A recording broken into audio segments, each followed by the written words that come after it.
You know, man doesn't stand forever his nullification. Once there will be a reaction, and I see it setting in. You know, when I think of my patients, they all seek their own existence, and to assure their existence against that complete atomization into nothingness or into meaninglessness.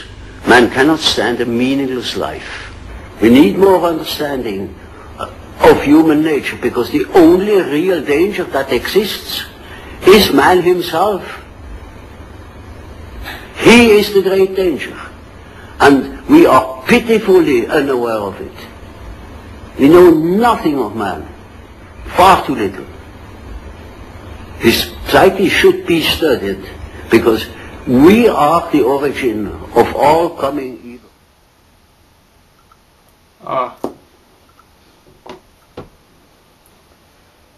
There are no constraints on the human mind, no walls around the human spirit, no barriers to our progress except those we ourselves erect. Ronald Reagan, the 40th President of the United States of America. Hello and welcome. I'm your host, Borisław Georgiev. And in this short video we are going to go over the creation, the development and the modern phase of psychiatric therapy. If we had a book describing the long way and the miracles of therapy, it would definitely start like that. In the beginning was Freud, and Freud was with psychoanalysis, and psychoanalysis was Freud. In fact, Sigmund Freud was an Austrian psychiatrist. He was the founder of psychoanalysis. He was probably the most influential psychological theorist of 20th century. Freud's theories, including the concept of the Oedipus complex, have had an enormous influence on art, literature, and social sciences. Freud's fundamental idea was that all humans are endowed with the unconscious, in which potent sexual and aggressive drives and defenses against them struggle for supremacy. Freud once said, "The only unnatural sexual behavior is none at all." It is often asserted that Freud discovered the unconscious mind.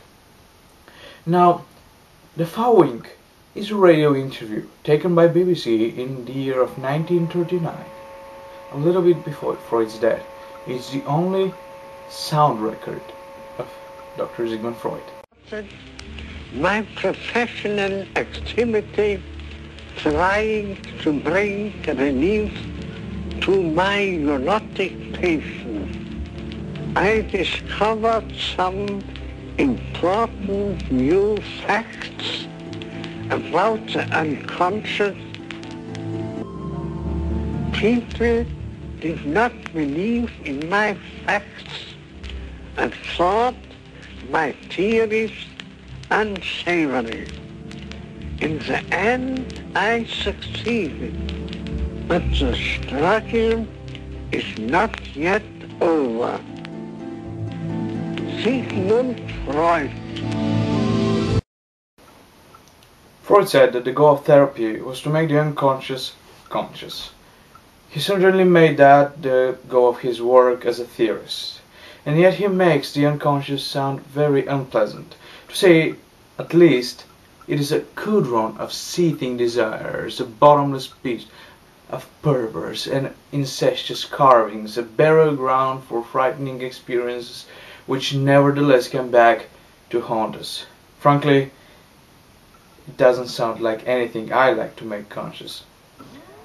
A younger colleague of his, Carl Jung, was to make an exploration of this inner space, his life's work.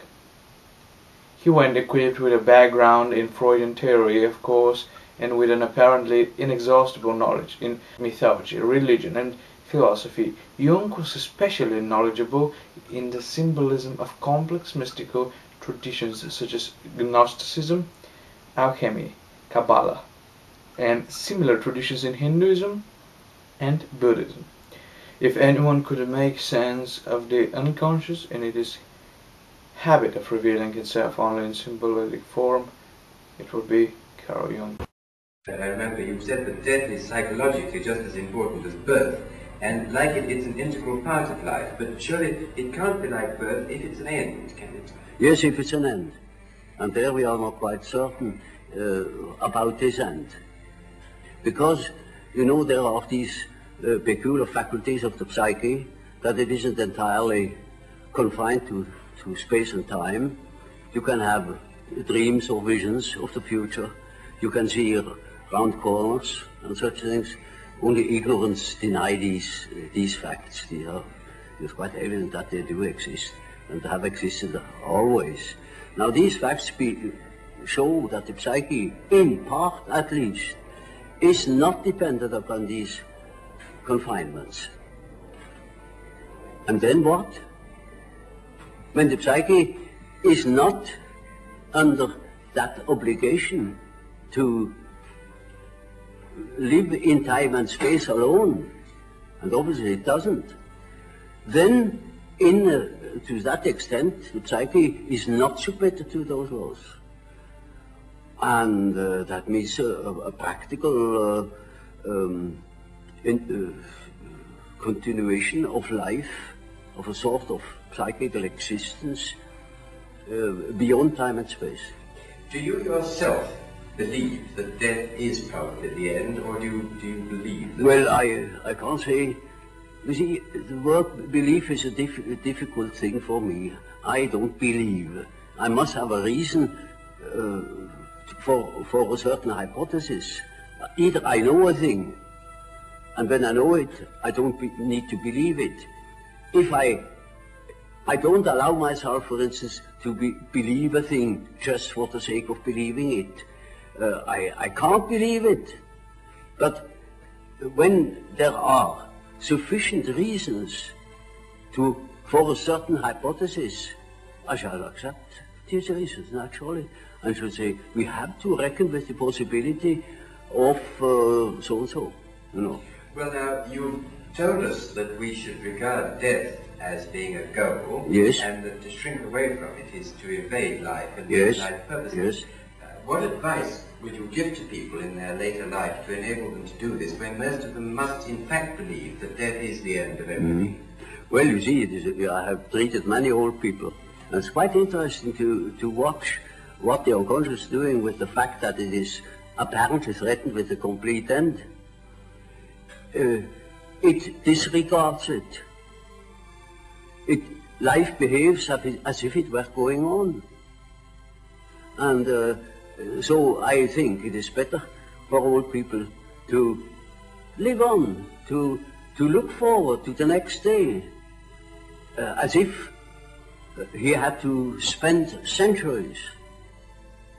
And then he lives properly. But when he is afraid, when he doesn't look forward, he looks back, he petrifies, he gets stiff and he dies before his time. But when he is living on, looking forward to the great adventure that is ahead, then he lives. And that is about what the unconscious is intending to do. Of course, it's quite obvious that we are all going to die, and this is the sad finale of everything. But nevertheless, there is something in us that doesn't believe it, apparently. But this is merely a fact, a psychological fact. Doesn't mean to me that it proves something. It is simply so. For instance, I may not know why we need salt, but we prefer to eat salt too, because you feel better. And so when you think in a certain way, you may feel considerably better. And I think if you think along the lines of nature, then you think properly.